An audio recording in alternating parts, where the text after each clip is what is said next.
Dragon Ball Super Broly an honest review. And I'm saying honest review because you know how Dragon Ball fans are? They love absolutely everything Toriyama shits out, no matter how many plot holes, no matter what doesn't make sense. They'll call whatever he puts out gold, and it's just not true. But I'm a huge Dragon Ball fan. I love Dragon Ball, have always loved it. And this movie is pretty good, I'm not going to lie, but it does have flaws. So I'm just going to give my opinions. It's going to be spoilers. There's going to be a fuck ton of spoilers. So if you haven't seen the movie, bookmark the video and come back and tell me you disagree with me. But you can't say I didn't warn you because I'm going to spoil everything. So I'm going to talk about the good. I'm going to talk about the bad. And then I'm going to get into ultimately should you see it or not. First off, the good, there's a lot of good. Actually, I think it might be the best Dragon Ball movie, which honestly isn't saying much. The story for them have not been great, but this one's pretty cool. To start off, we get this whole space travel bit, which is very reminiscent of Star Wars or Star Trek, and we actually get to see the Saiyans traveling to different planets, and we get to see the wildlife on different planets, and there's space warfare and stuff, and it's really awesome. Really cool. But that's only for maybe the first half hour, maybe even less than that. But that part is so well done. It's really awesome. I've wanted Dragon Ball to explore more of their universes often because they bring them up a lot and they show us characters from the other universes or planets, but they never actually get into it. So it was cool that this movie actually went there. And then second is Broly's backstory. Let's be honest, Broly has always sucked. He's a shit character, right? His whole basis is that he was crying and he's mad at Goku because Goku was crying next to him. It's dumb. But in this one, Broly's character is actually really fucking awesome to the point where you feel for him. You feel for him a lot because ultimately he's too strong as a baby. They find him too strong in his little pod where they're growing them. And he's just or King Vegeta just goes, no, he's stronger than the prince, so send him away to another planet. We're not dealing with him, right? So it's kind of fucked up because Broly's this reject, and his dad decides to go with him because he's not just going to let his son be sent away. So they go and live on this planet Vampa, right? They live on Vampa by themselves, away from everybody. And eventually they want to take revenge on the Saiyans. So it's Paragus is not really, he's not really a bad guy, and neither is Broly. Yeah, they're about revenge and vengeance, whatever, but to be fair, they were wronged, and that was in Dragon Ball, we have this problem where the villains just their thing is, I'm evil because I'm evil, and it sucks, right? But Broly actually had a reason, and I'll be honest, I don't like Broly as a character, but in this movie, I felt like it actually really worked. The other thing that really worked was Frieza. Frieza was a piece of shit. From beginning to end, Frieza was absolutely horrible, and it was amazing. There were no redeeming qualities. Frieza was just smoking people left and right. We get to see when he first takes over and starts commanding the Saiyans. That's really awesome. Besides that, the fights, by far, I'll put this on record, I don't care, best Dragon Ball fights ever, period. The fights were so crazy. I was iffy on the art style. I was pretty iffy. When I first saw the new art, it did remind me of Dragon Ball a bit. I was excited because it wasn't very Z-ish. It was much like Akira Toriyama's old work. I was excited, but I didn't know how it was going to look in the final thing. And wow, the fights are fucking awesome. Absolutely spectacular. At one point, they broke the fucking dimension, and it's crazy. The fights are so sick. The next thing, Vegeta actually got his shine. Vegeta's getting bitched around all the time. Beerus bitches him. Frieza bitches him. Goku comes in and steals his fucking kills. I'm tired of it. I'm not even a Vegeta fan, and I'm fucking pissed at seeing Vegeta constantly get bitched. But in this movie, he snapped. He went Super Saiyan God. He beat the fuck out of Broly. They had a crazy fight. And Goku didn't win. And that was awesome. I get it. Goku's the main character, but I don't think that's an argument, right? Because Naruto's the main character of Naruto, right? But he doesn't win every single fight. And he doesn't, every major fight in Naruto isn't wrapped around him. Whereas it is in Dragon Ball, where every major fight is Goku's fight, no matter what. It gets kind of stale, but this time Vegeta had his shine. And Goku didn't even win in the end because Gogeta won. So you can say Goku kind of half won, but they both did. So that was cool. So overall, those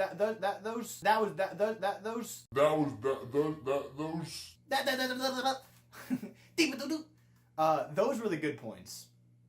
Now on to the bad, and I know everyone's gonna be pissed. I don't care.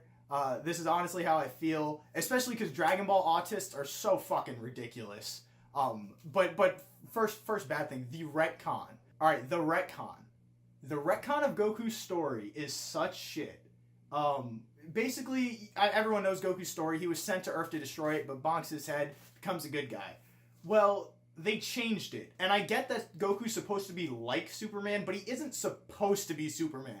And the way they changed it was that instead of Goku being sent to Earth to destroy it, he was sent to Earth because his father, Bardock knew that Frieza was going to destroy the planet. So he was like, yeah, I'm going to send Goku off because I feel like it's not safe here.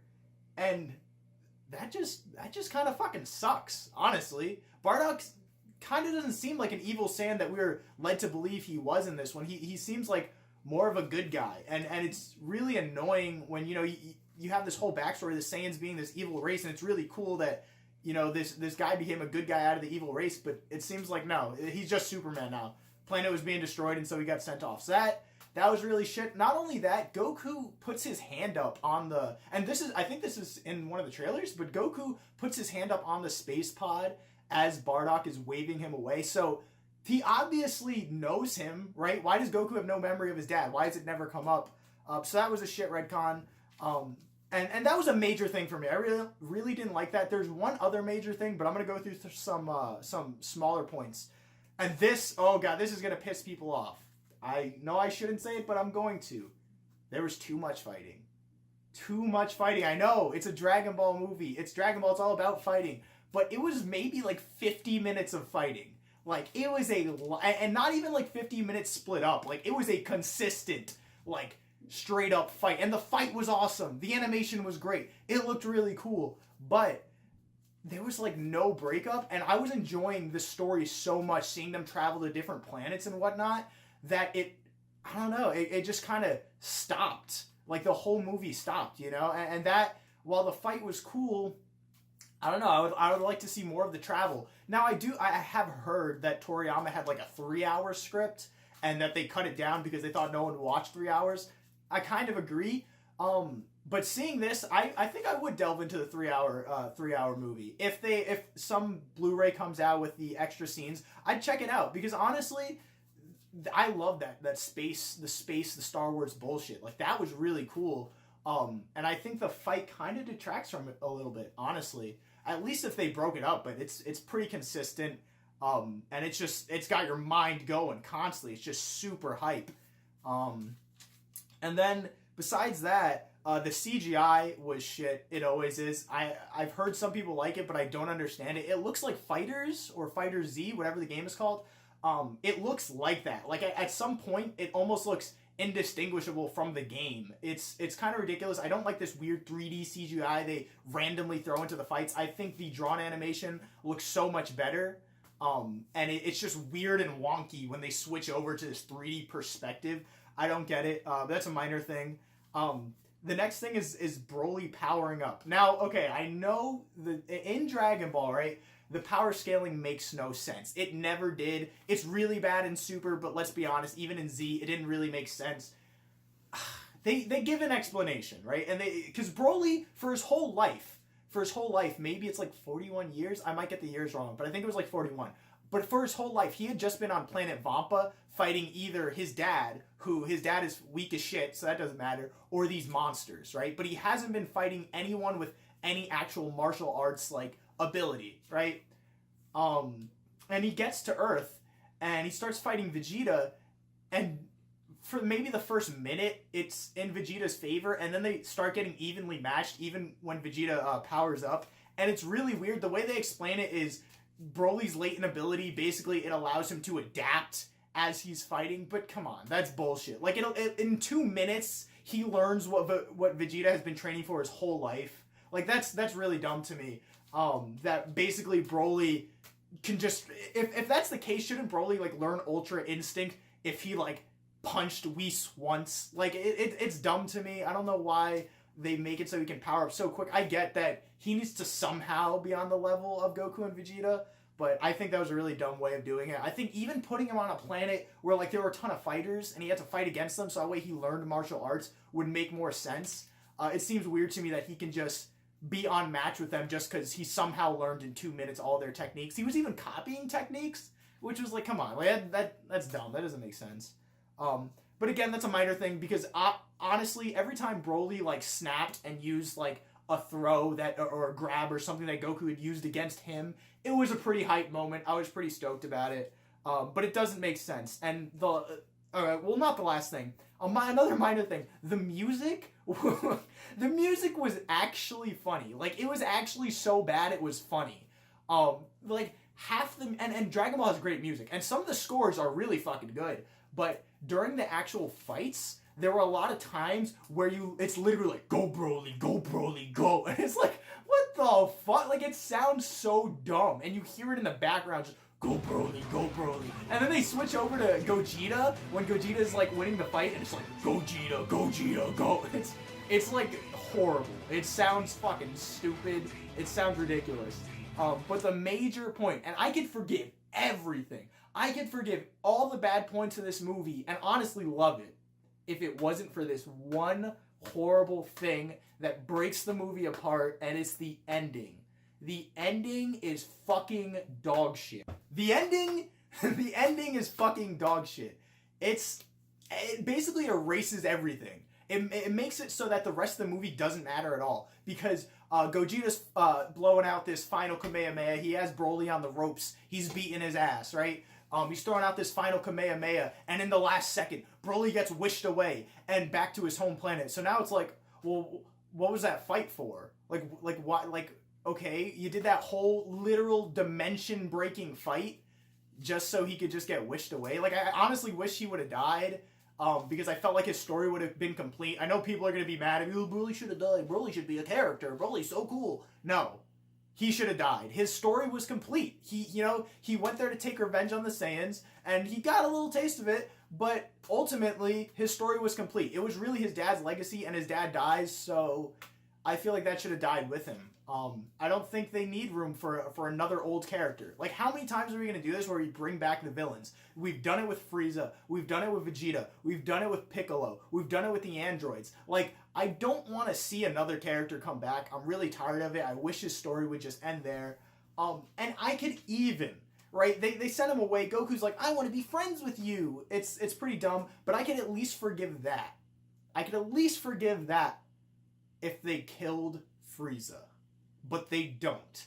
Gogeta, after Broly teleports away or gets wished away, whatever, Gogeta flies over to Frieza, grabs his hand when Frieza's like charging a death ball or a death beam or something, I don't remember. But Frieza is charging an attack, and Gogeta gets to him, and he grabs his arm, and he's like, oh, I'm gonna stop you, and Frieza's just like, not today, and I'll be back for the planet, and Frieza flies away and is just like, yeah, I'll be back fighting you guys later. And, like, that's the end.